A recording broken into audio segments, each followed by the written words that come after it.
Assalamualaikum warahmatullahi wabarakatuh. Terima kasih telah klik video ini.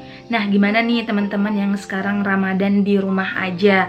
Nah, doa kita masih sama, semoga pandemi COVID-19 ini segera berakhir dan kita dapat beraktivitas normal seperti dulu lagi. Amin.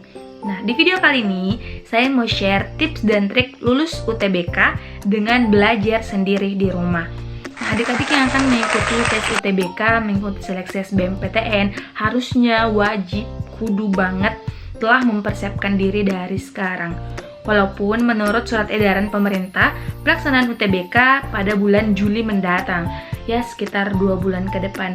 But persiapan yang matang akan menghasilkan hasil yang sempurna. Adik yang akan mengikuti tes UTBK, mengikuti seleksi SBMPTN, yang sekarang masih sibuk menghabiskan episode drama Korea, mengikuti semua dance di TikTok, ingatlah beribu pesaingmu di sana sedang belajar siang dan malam untuk mengikuti tes yang sama denganmu. Oke. Saya mau bagi 7 tips dan trik supaya adik-adik bisa belajar dengan baik walaupun harus di rumah aja. Nah, tips yang pertama adalah kerjakan soal UTBK tahun lalu. Kenapa harus mengerjakan soal UTBK tahun lalu? Karena ini tuh bisa jadi pengenalan soal ke adik-adik. Maksud aku gini, dengan mengerjakan soal UTBK tahun lalu, adik-adik bisa mengetahui bagaimana tingkat kesulitannya, bagaimana persiapan adik-adik sampai sekarang, dan ternyata oh seperti ini ya soal UTBK itu. Nah, ini tuh bisa jadi pretestnya adik-adik gitu loh. Bisa ya. Jangan lupa, menurut surat edaran pemerintah yang diteskan pada tes UTBK tahun ini cuma tes potensi skolastik. Remember it. Yang kedua adalah evaluasi persiapan diri. Evaluasi persiapan diri ini masih berkesinambungan dengan tips yang pertama tadi. Setelah adik-adik mengerjakan soal UTBK tahun lalu nih, adik-adik kan nanti bakal tahu berapa skor yang adik-adik dapatkan dari mengerjakan soal tersebut. Nah, dengan mengetahui skornya berarti adik-adik bisa mengevaluasi, oh di mana kesulitan saya, di mana kekurangan saya, di mana saya masih harus belajar lebih giat lagi. Itu bisa diidentifikasi dari soal pretest tadi. Pretest yang saya maksud adalah soal UTBK tahun lalu. Bisa ya sampai sini?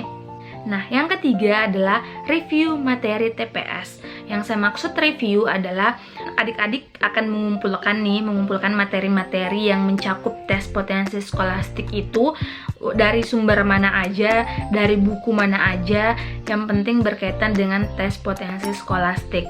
Nah, adik-adik bisa membuat catatan sendiri atau membuat paperbook sendiri bagaimana nyamannya adik-adik supaya materi-materi TPS itu dapat mudah untuk dipahami, dapat mudah untuk dicerna, dan menarik untuk dibuka atau dibaca lagi. Nah, tips yang keempat, buat jadwal belajar. Nah, tadi kan adik-adik telah mereview materi TPS, semua materi TPS misalnya, wah ternyata ada 7 nih, ada 7 sub materi dari TPS itu. Nah, adik-adik buatlah jadwal belajarnya. Misalnya hari Selasa pekan keberapa adik-adik mau belajar sub materi yang pertama.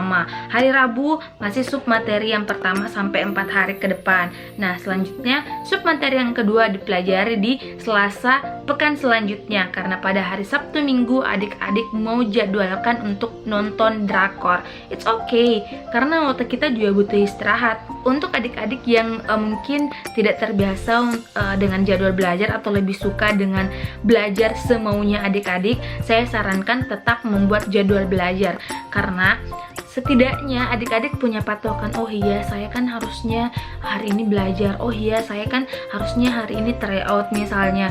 Nah, jadi kalau yang ada saja dilanggar, apalagi kalau adik-adik tidak buat jadwal belajar kan.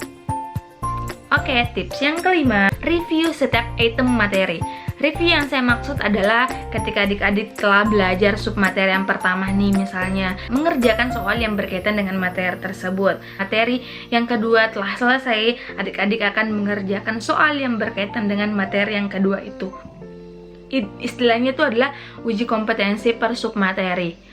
Nah, tips yang keenam, tryout. Tryout yang saya maksud adalah mengerjakan soal secara keseluruhan. Adik-adik kan telah mengerjakan soal per sub materi nih. Nah, di tips yang keenam adalah mengerjakan soal atau mengerjakan tryout secara keseluruhan.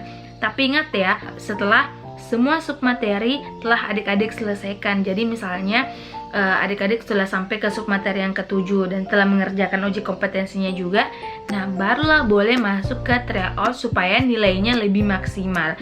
Nah, dengan mengetahui berapa nilai tryout adik-adik yang di tips ke-6 ini bisa dibandingkan dengan nilai pretest adik-adik pada tahap pertama tadi, pada tahap mengerjakan soal UTBK tahun lalu. Adik-adik bisa mengevaluasi, oh ternyata pengetahuan saya itu bertambah setelah belajar, setelah mengikuti jadwal belajar saya. Oh ternyata setelah belajar dengan baik, setelah belajar dengan terstruktur, nilai saya meningkat 50% dari pretestnya. Jadi tryout ini bisa dianggap sebagai post test ya teman-teman. Dan tips yang ke-7 adalah jangan lupa berdoa. Setelah adik-adik berusaha, setelah adik-adik belajar dengan sungguh-sungguh, jangan lupa berdoa. Nah, 7 tips dan trik tadi dapat adik-adik modifikasi sesuai dengan bagaimana sistem belajar adik-adik sendiri. Dapat dibolak-balik misalnya, tapi saya anjurkan untuk mengikuti langkah-langkahnya. Nah, itu tadi 7 tips dan trik dari saya untuk adik-adik yang akan mengikuti tes UTBK, mengikuti seleksi SBMPTN. Jangan lupa selalu berdoa, selalu berusaha, karena tidak ada usaha yang mengkhianati hasil. Sekian video kali ini. Jangan lupa untuk di rumah aja, di rumah terus, stay healthy, cuci tangan sesering mungkin. Assalamualaikum warahmatullahi wabarakatuh.